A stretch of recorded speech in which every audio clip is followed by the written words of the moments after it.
Sahabat EKB, salam jumpa kembali dalam program Gema Kasih Indonesia. Program Gema Kasih Indonesia ini diselenggarakan sebagai media, sarana bagi kita membincang beberapa isu yang sedang hangat mengemuka di tengah masyarakat dan melihatnya dari berbagai perspektif seperti ekonomi, politik, sosial, budaya, dan tentu saja dalam perspektif iman Kristen. Kita mau membincang itu, melihatnya itu dengan lebih pas ya, dan dapat meresponnya lalu kemudian juga dengan lebih tepat. Pada episode kali ini kita membincang tentang berpolitik dengan nurani dan kegembiraan, berpolitik dengan nurani dan kegembiraan. Untuk membincang topik itu bersama dengan saya akan ngobrol-ngobrol tentang topik ini Pendeta Hariman Patiana Kota. Pendeta Santi. Kumaha damang. Baik-baik. Pak Pendeta dari Universitas Kristen Maranatha Bandung. Ya, Pak Pendeta, kita nih episode ini membincang tentang berpolitik dengan nurani dan kegembiraan. Waktu saya ke studio YKB di jalan saya lihat baliho. Berpolitik dengan gembira tanya. Lalu dengan pose lope-lope gitu.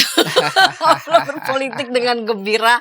Ini topiknya berpolitik dengan nurani dan kegembiraannya. Kenapa nggak cukup dengan gembira aja sih? Saya bilang kan kita udah capek nih, kita punya gembira gitu ya. Memang apalagi pemilu ini kan pesta, pesta demokrasi. Nah, kalau pesta memang harusnya kita itu gembira.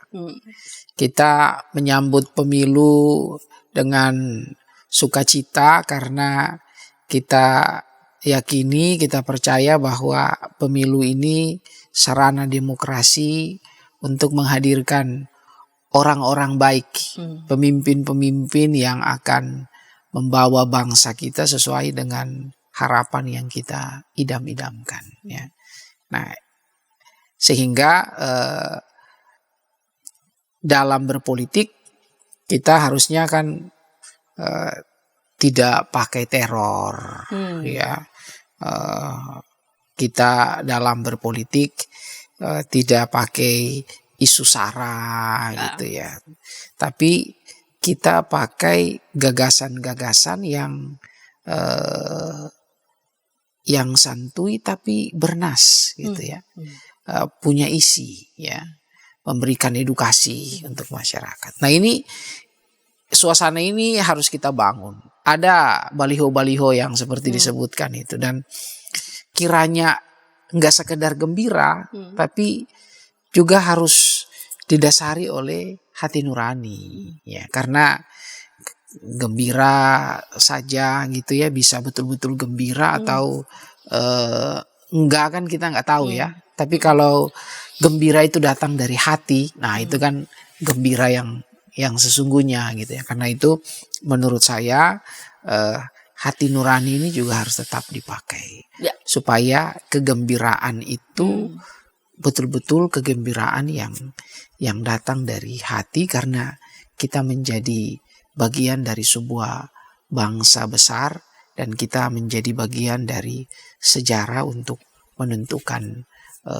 pemimpin bangsa ini ke masa depan. Jadi bukan gembira yang sekadar sorak-sorai, tapi juga dengan nurani. Nah, berkaitan dengan nurani, berpolitik dengan nurani.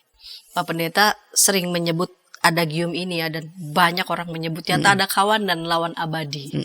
Yang abadi adalah kepentingan. Itu juga ada dalam realitas politik ya kita. Kalau tak ada kawan dan lawan abadi, yang abadi adalah kepentingan. Terus bagaimana bisa berpolitik dengan nurani kalau yang ada itu hanyalah kepentingan? Nah, itu realisme politik kita ya, realitas politik kita. Bahwa tidak ada kawan atau lawan abadi. Yang ada adalah kepentingan. Nah, ini harus kita kelola menurut saya ya, supaya ada irisan-irisan kepentingan yang kemudian sedapat-dapatnya kita persembahkan bagian terbesar kepada masyarakat Indonesia. Ya. Bagian terbesar itu kita persembahkan untuk keadilan, untuk kesejahteraan, ya, untuk kelestarian lingkungan misalnya. Ya. Nah ini kan yang harus kita dalam tanda petik kompromikan. Ya. Karena ya politik itu realnya kan kita nggak bisa juga lakukan tanpa kompromi. Selalu ada kompromi, selalu ada deal-dealan. Nah di sini saya kira pentingnya hati nurani. Dia sebagai pelita, ya, pelita untuk membangun satu kesadaran. Ya. Kepentingan siapa yang sedang kita bela? Ya. Apa yang hendak kita perjuangkan, ya, dalam kontestasi politik ini. Nah, di situ kan hati nurani berbicara. Ya. Kita bisa saja membungkus ide-ide politik kita dengan slogan-slogan tertentu, ya. Tapi jauh di dalam lubuk hati, nah ini yang kalau orang Jawa bilang Gusti ora sare. Ya. Kalau dalam bahasa Latin kan coram Deo. Kita ini selalu ada di hadapan Tuhan. Dan Tuhan itu gak pernah tidur. Nah, karena itu memang kita harus jujur.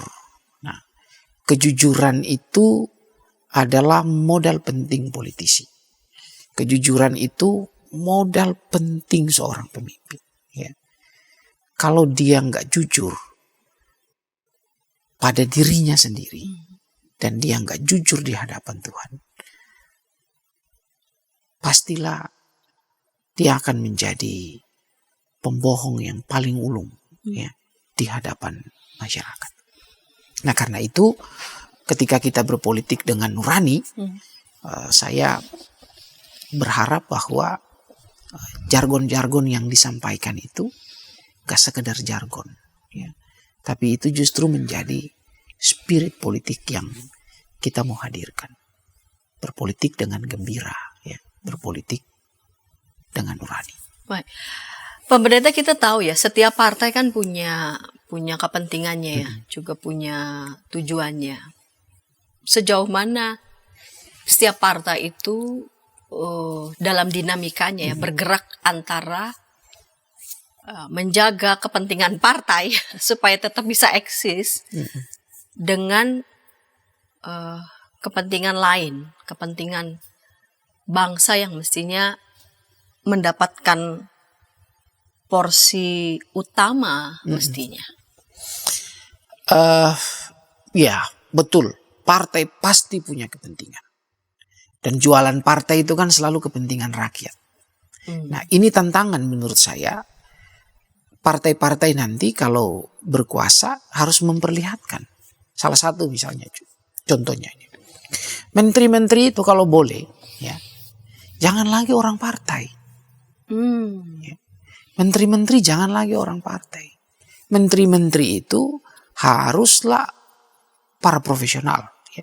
Orang-orang yang memang cakap di bidangnya. Yang punya visi bagus, punya attitude bagus, punya prestasi bagus. Ya.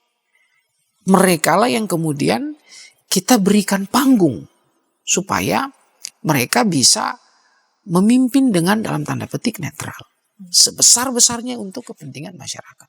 Bayangin kalau menterinya orang partai. Ya. Otomatis kan yang dia bela adalah ya kepentingan partainya. Sudah jadi rahasia umum bahwa orang yang nanti terpilih gitu ya di DPR atau terpilih di eksekutif ya jajaran kementerian katanya kan jadi celengan ya, untuk partai gitu ya. Nah, kalau di menteri itu orang partai, kemudian di parlemen orang partai, check and balance-nya itu di mana? Iya kan? Nggak ada check and balance itu. akhirnya yang terjadi adalah ya memang irisan-irisan kepentingan yang ya bermuara untuk memperbesar partainya saja, ya, untuk melanggengkan kekuasaan, ya. Ya orang itu lagi. Gitu. Nah ini menurut saya salah satu contoh. Misalnya kalau betul-betul kita ini orientasinya, partai politik itu orientasinya untuk rakyat, maka ya mari kita lakukan, kita jaga koridor check and balance itu. Ya. Kalau presiden, dia jadi presiden, biarkan presiden betul-betul memilih para menterinya, itu hak prerogatif presiden. Ya. Dan harusnya bukan lagi orang partai. Bukan berarti saya yakin orang partai juga banyak yang punya kompetensi, gitu ya. Orang partai pasti juga punya kemampuan, ya. Tapi kita kan mau menjaga supaya demokrasi ini jalan, supaya sistem check and balance itu betul-betul terjadi, sehingga demokrasi kita sehat dan hasilnya sebesar-besarnya itu bisa dimuarakan untuk kesejahteraan masyarakat. Jadi saya pikir itu misalnya hal sederhana yang mungkin tidak sederhana juga yang bisa dilakukan oleh partai politik, ya. Kalau mereka betul-betul bicara kepentingan masyarakat, mestinya itu, ya. Mereka cukuplah ada di parlemen, ya. Nggak perlu lagi masuk sampai ke ke jajaran eksekutif, taruh menterinya ini, menterinya orang partai. Saya pikir itu akan membuat demokrasi kita jadi lebih sehat. Baik, kita akan membincang ini di segmen yang kedua, namun sebelumnya kita dengarkan pesan-pesan berikut ini.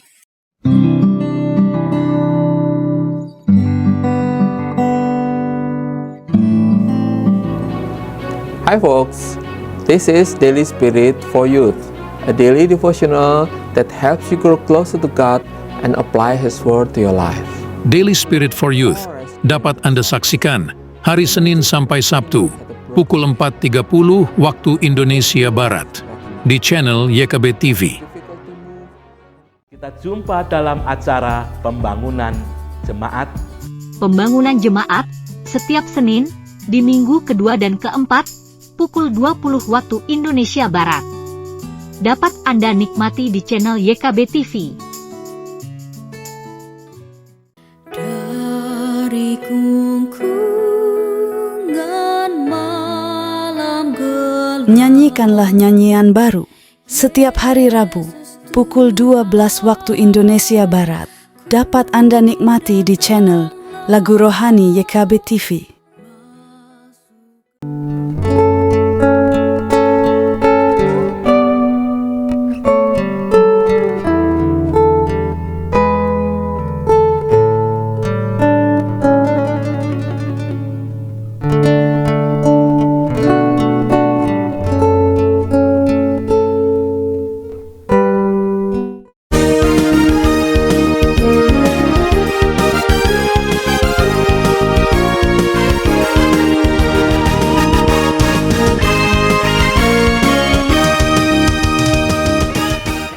Sahabat senang masih bersama dengan kami dalam program Gema Kasih Indonesia. Pada episode kali ini kita membincang berpolitik dengan nurani dan kegembiraan. Berpolitik dengan nurani dan kegembiraan. Kita memasuki segmen yang kedua. Saya sebagai pemandu percakapan, Pendeta Santiani Manurung, dan saya mengajak sahabat semua boleh berinteraksi di kolom komentar yang sudah tersedia. Narasumber pada episode kali ini adalah Pendeta Hariman Patiana Kota. Baik Pak Pendeta, kita lanjut segmen kedua ini ya. Berpolitik dengan nurani dan kegembiraan. Berpolitik dengan nurani itu mengandaikan ada patokan ya, ada patokan. Patokan apa yang mestinya menjadi pandu dalam kita dan mereka semua yang akan berkontestasi itu ya, sebagai pandu nurani mereka. Saya kira panduan itu sudah ada ya, diberikan oleh banyak sumber sebenarnya ya. Dari agama misalnya ada sumber moral ya, ada value, nilai yang diberikan ya sesuai dengan iman masing-masing ya. Misalnya ketika kita baik Islam, Kristen, Hindu, Buddha ya, Konghucu percaya bahwa Gusti Ora Sare ya, Tuhan itu tidak tidur. Kita ini selalu ada di hadapan Tuhan Koram Deo. Maka semestinya yang kita katakan dan yang kita lakukan itu nyambung, nyatu. Ya. Inilah yang disebut sebagai integrity. Ya. Seorang politisi yang hebat itu menurut saya adalah politisi yang ucapan dan tindakannya itu sama. Ya. Jangan waktu lapar ngomong lain, kenyang ngomong lain. Ya. Waktu belum berkuasa ngomong lain, sudah berkuasa ngomong lain. Ya. Ini kan berarti integritasnya dipertanyakan. Nah, seorang politisi, seorang negarawan, menurut saya adalah orang yang sungguh-sungguh memegang kata dan perbuatannya utuh, nyambung, satu, berintegritas. Nah, agama-agama selalu mengingatkan itu, memberikan itu. Dan itu harusnya bisa menjadi pegangan untuk nurani. Ya. Kita dalam berpolitik pasti punya tujuan. Tapi tujuan tidak boleh menghalalkan segala cara. Ya. Dalam diskursus etika memang kan ada yang disebut sebagai etika teleologis. Ya.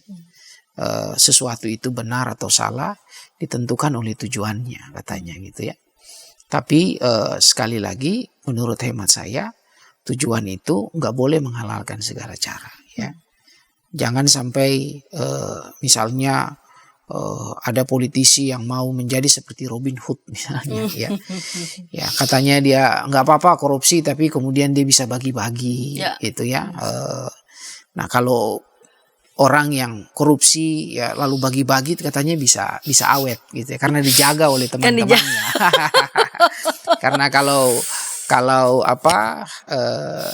dia baginya bagus ya maka dia akan langgeng di situ ya misalnya ya. Saya kira ini nggak benar ya. Orang yang menjaga etika itu ya dia nggak boleh menghalalkan segala cara demi tujuan ya. Nah dalam hidup bernegara saya kira kita juga punya sumbernya kan hukum ya. Dan ini yang misalnya dalam diskursus etika disebut sebagai etika deontologis ya. Sesuatu itu benar atau tidak itu kan karena wajib. Ya. Memang wajib itu dilakukan. Hukum yang ada di negara ini kan wajib ya. Sesuatu yang punya kekuatan yang mengikat kita semua dan sebagai warga negara yang baik, apalagi sebagai politisi dan sebagai negarawan harusnya kita berpegang pada aturan, pada hukum ya. Sehingga misalnya ketika kemarin ada wacana presiden 3 periode ya. Ya ini kan enggak benar. Kenapa? Karena enggak sesuai dengan hukum kita ya. Aturan kita itu kan ya sudah membatasi ya maksimal 2 periode. Enggak usah didorong-dorong sampai ke 3 periode ya karena bahaya ya. Dari sejarah kita sudah belajar bahwa power tends to corrupt. Jadi semakin lama seseorang berkuasa ya bukan karena dia jelek ya bukan, tapi ya dia kemudian bisa dikondisikan oleh situasi itu untuk menjadi jelek. Sistemnya kemudian membuat dia jadi jelek. Karena itulah sistem dibangun ya. Hukum dibuat ya. Sesuatu itu benar atau tidak benar ya ditentukan oleh hukum, oleh aturan. Dan sebagai warga negara dan sebagai pemimpin tidak ada kan yang kebal hukum ya. Semua harus tunduk taat pada hukum. Jadi saya kira nurani kita sebagai seorang negarawan itu harusnya juga begitu ya. Hidupnya ya memang diatur oleh hukum, diarahkan oleh hukum. Kalau pemimpin tidak taat hukum, bagaimana kita mau mengharapkan masyarakat untuk taat hukum? Nggak mungkin kan. Jadi dari negara kita juga bisa mendapatkan itu. Nah, yang lebih personal menurut saya sebagai manusia, hati nurani kita ini kan juga orang lain kita bisa bohong, tapi diri sendiri kan kita nggak bisa bohong. ketika melihat sesuatu kita didorong ya untuk mengambil peran, untuk menanggung tanggung jawab ya. Ini kan yang boleh dikatakan sebagai etika tanggung jawab. Kita melakukan sesuatu dan sesuatu itu menjadi benar atau tidak benar bukan sekedar karena ada karena ada aturannya ya. Sesuatu itu kita mau lakukan, kita pandang benar, baik ya, bukan sekedar karena diminta oleh agama gitu. Tapi dengan sadar kita melihat bahwa tanggung jawab ini penting bagi saya. Sehingga kalau saya lakukan itu akan menolong orang tapi juga sekaligus membuat hidup saya jadi lebih berarti. Nah, ini kan hal yang sangat sangat personal, dan saya kira seorang negarawan, seorang politisi yang berhati nurani, dia juga harus punya kesadaran akan tanggung jawab itu ya, sehingga walaupun nggak dilarang oleh hukum, tapi ketika dia tahu bahwa ini sesuatu yang nggak tepat, yang nggak boleh dilakukan, ya dia akan lakukan. Misalnya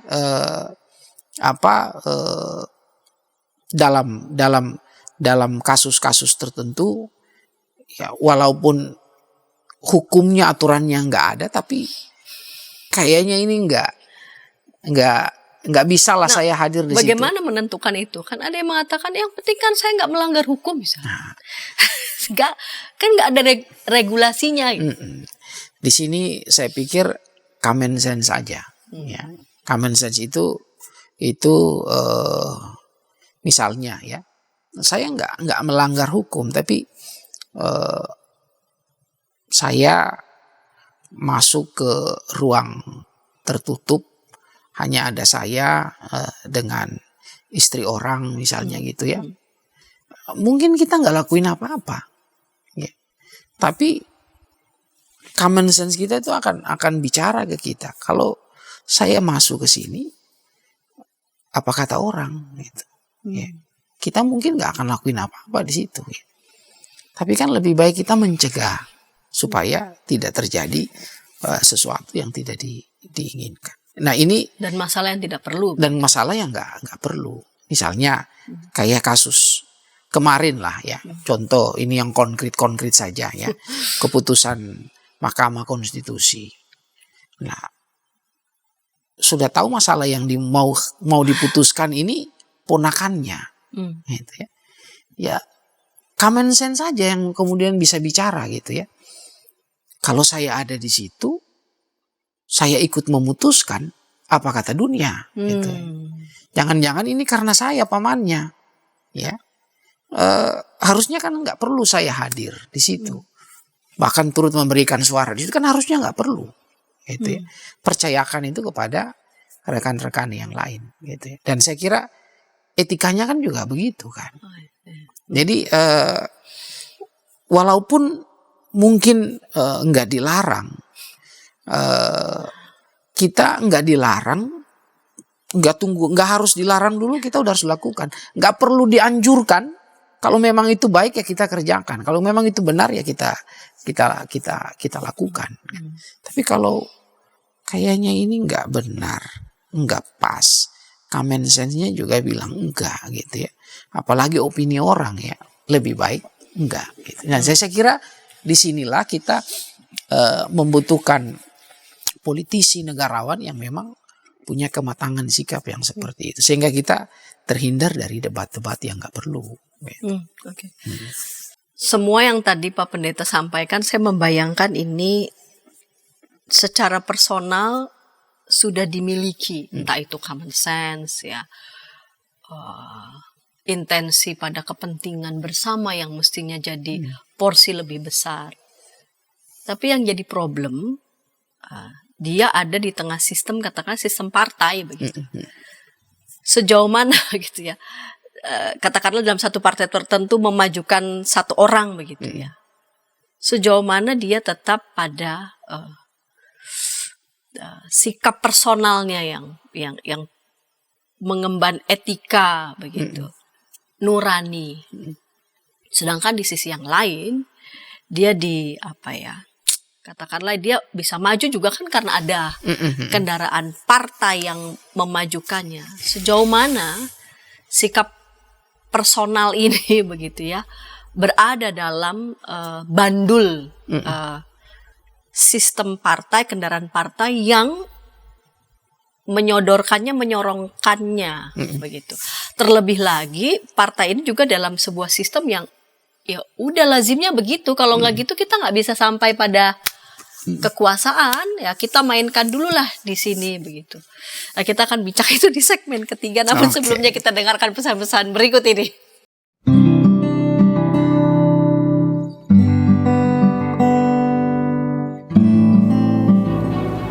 Hi folks, this is Daily Spirit for Youth, a daily devotional that helps you grow closer to God and apply His Word to your life.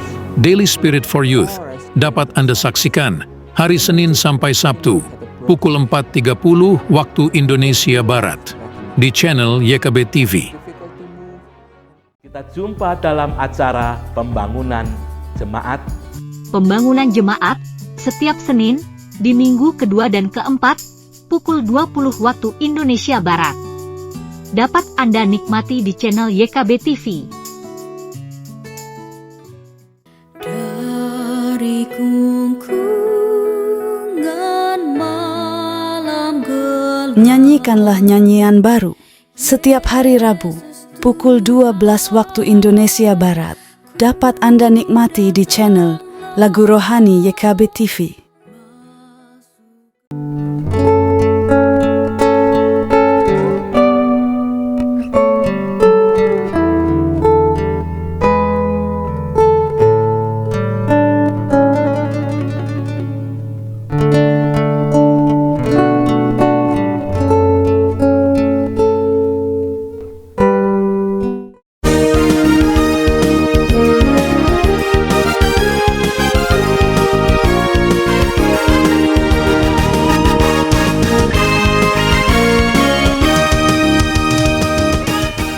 Sahabat senang masih bersama dengan kami dalam program Gema Kasih Indonesia. Pada episode kali ini kita membincang tentang berpolitik dengan nurani dan kegembiraan. Kita memasuki segmen yang ketiga. Saya mengajak sahabat boleh berinteraksi di kolom komentar yang sudah tersedia bersama dengan narasumber Pendeta Hariman Patiana Kota. Baik Pak Pendeta, tentang berpolitik dengan nurani dan kegembiraan. Pak Pendeta sudah menjelaskan panjang lebar ya tentang sikap politik yang harus dimiliki oleh politisi yang mestinya mereka juga punya sikap sebagai negarawan ya yang dipandu oleh nurani dan sebagainya. Namun yang jadi persoalan adalah dia maju kan nggak sendiri. Dia ada dalam ketegangan bandul sistem kendaraan di mana ya kendaraan yang memajukan dia adalah partai, dan partai ini juga dalam sebuah sistem yang dianggap lazim loh kita melakukan ini sekalipun nuraninya kayaknya nggak begitu gitu ya. Entah itu dipandunya oleh hukum lalu kemudian oleh common sense. Ini bagaimana dalam ketegangan itu sikap personal seorang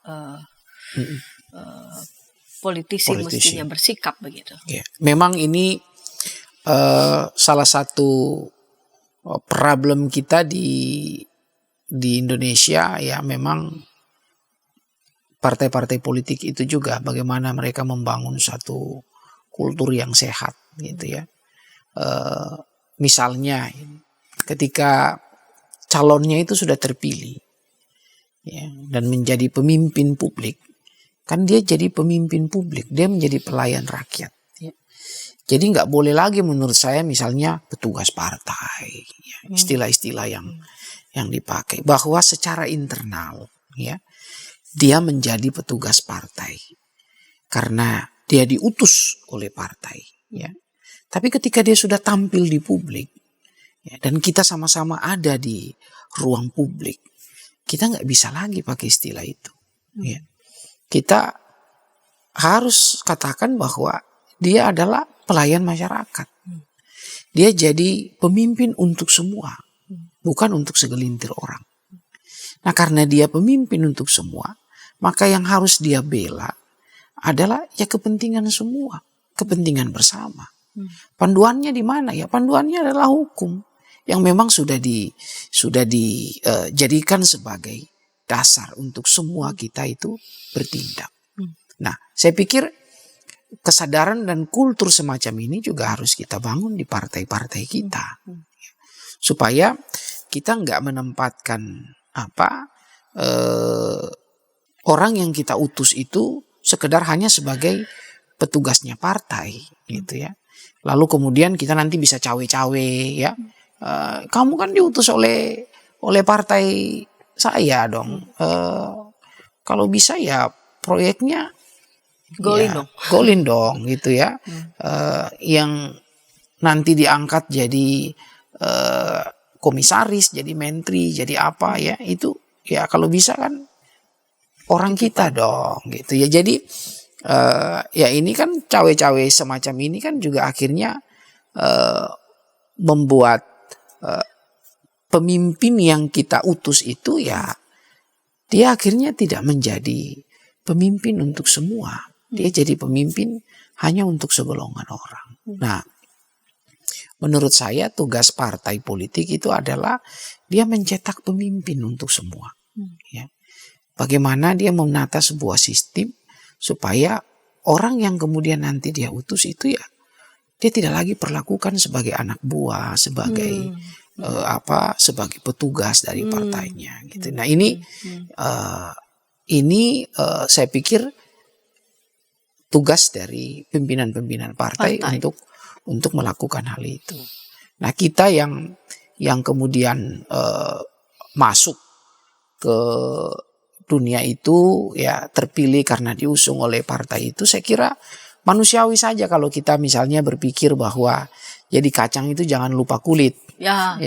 Gitu ya. Itu juga nggak bagus ya. Jadi kacang yang nggak lupa kulitnya. Kita tahu kita ini partai apa. Tapi kalau kesadaran partai apa itu kan tercermin dalam ideologi yang dia usung. Sebagai petugas partai, misalnya ya yang sudah diutus untuk menjadi pemimpin ya publik dalam berbagai jabatan, ya harusnya ideologinya itu yang kita hayati, ya.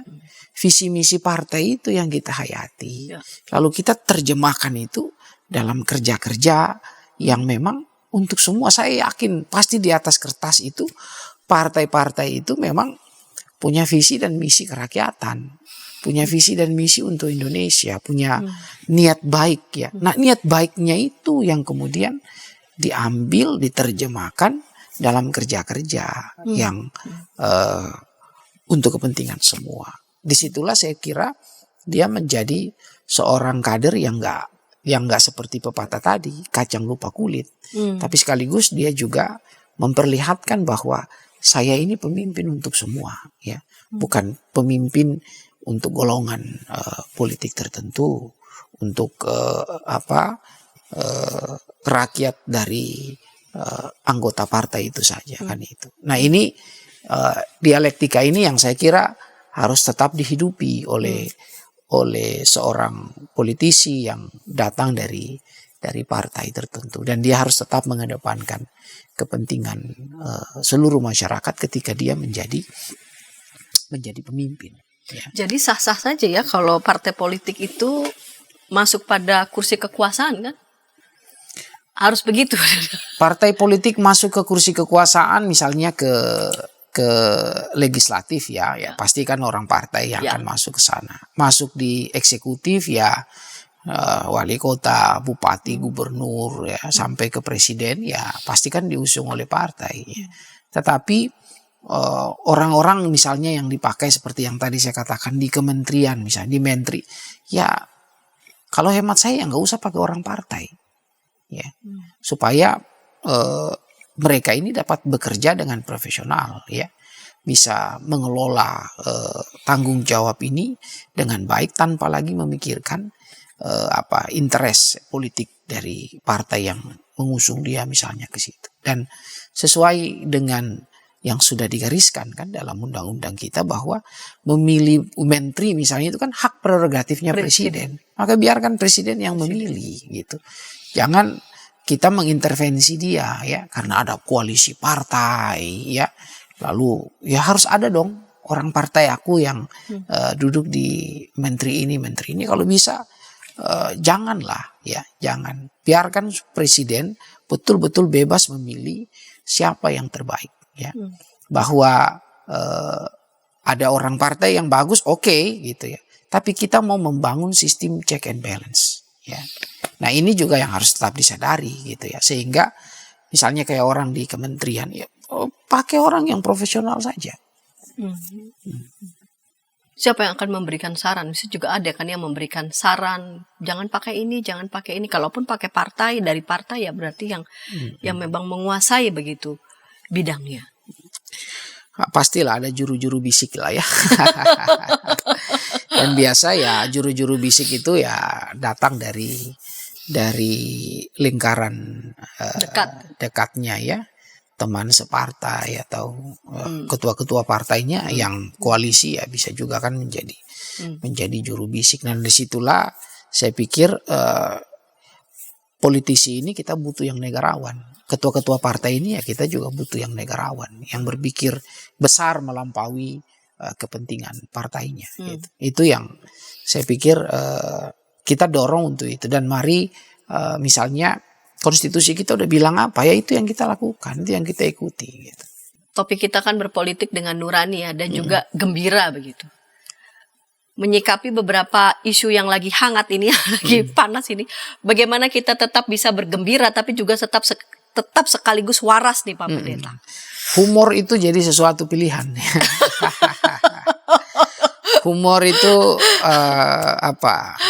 dia bisa menjadi satu kritik yang halus ya, tapi tetap bisa membuat orang tertawa gitu ya. Jadi mari kita sikapi realitas ini dengan humor ya. Kemarin para calon presiden itu kan bertemu dengan Presiden Joko Widodo ya. Mereka bisa makan semeja ya, ngobrol. Sebagai masyarakat ya kita lihat ya itu gambarannya. Jadi ngapain kita harus gontok-gontokan gitu ya. Kita gontok-gontok di sini bisa jadi mereka selesai kampanye begini di belakang panggung mereka ketawa-ketawa ya, mereka bersalaman, berpelukan, cipika-cipiki. Ngapain kita yang kemudian harus stres ya, harus sampai gontok-gontokan. Kita sikapi saja dengan humor ya, bikin stand up komedi ya yang kayak gitu, lalu kita mengkritik dengan cerdas bisa bikin orang ketawa ya, supaya betul-betul kita gembira aja ya, kita bisa jalani masa-masa ini dengan happy, menjaga nalar kita tetap kritis, tetap waras ya, dan hati kita selalu riang gembira ya. Mungkin humor ya. Ya, humor. Sampaikan dengan cerdas ya, lalu kemudian dikemas dengan humor tanpa kehilangan daya kritis begitu. Mereka sekarang kan juga lagi main humor-humoran kan. Jadi kita juga jangan terlalu tegang-tegang amat gitu ya. Pak Jokowi sama Pak Prabowo 2 periode jadi rival kan, kan masuk jadi menteri. Gitu. Baik Pak Pendeta, segmen terakhir jadi penutup ini ya di episode kita, pesan pastoral untuk para sahabat semua. Silakan. Untuk para sahabat YKB TV dimanapun ya, jangan pernah kita kehilangan sukacita ketika melihat berita, nonton TikTok ya, lihat Instagram, isu-isu politik yang sedang mengemuka. Jangan membiarkan isu-isu itu menghilangkan kegembiraan kita ya. Mari sikapi realitas ini dengan santai, tetap pakai nalar kritis, dan kita dorong supaya hati nurani siapapun, pemimpin dan kita sendiri tetap boleh hidup. Hanya dengan nurani yang jernih, dipandu oleh nilai-nilai yang luhur, kita bisa mengambil satu keputusan yang tepat. Doakan supaya pemimpin-pemimpin kita tetap mau memelihara nuraninya. Baik, Pak Pendeta Riman, terima kasih untuk kesediaannya lagi-lagi ya berbagi bersama dengan Terima kita. kasih. Dan sahabat, jika sahabat mau menyampaikan kritik, masukan, saran, silahkan boleh sampaikan di nomor 0812 8188 9191. Sampai jumpa di pekan yang akan datang dengan topik-topik menarik lainnya. Sampai jumpa.